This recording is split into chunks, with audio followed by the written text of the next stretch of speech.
So how do you know if you can build one of these things? Well, you have to look to your city zoning bylaws, which is essentially just like the list of rules that say, hey, you can build this far from the property line, you can cover this much of your property, that's called lot coverage, and how big and how small the ADU can be, how tall it can be. In this case, I had to build 4 feet from the property line. If the property line starts here, don't mind all the weeds. My neighbor doesn't like to cut their lawn.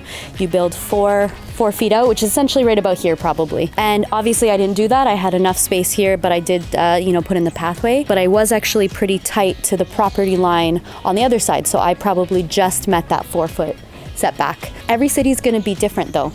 So you really have to consult your zoning bylaws. If you don't know how to read them, they are like a 300-page document. Go to our new website, resumate.build. But if you're not sure about all of that, you can also consult a planner. You can also take a look at them yourself. It's always great to go to the source and really understand where you can build.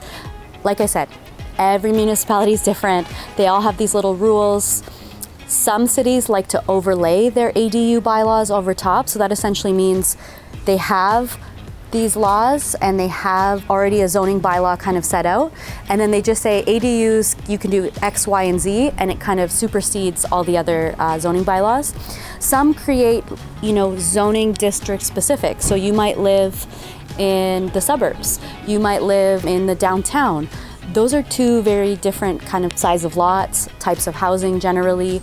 So they might make those types of zoning districts have specific bylaws so as to not maybe cause issue with your neighbors.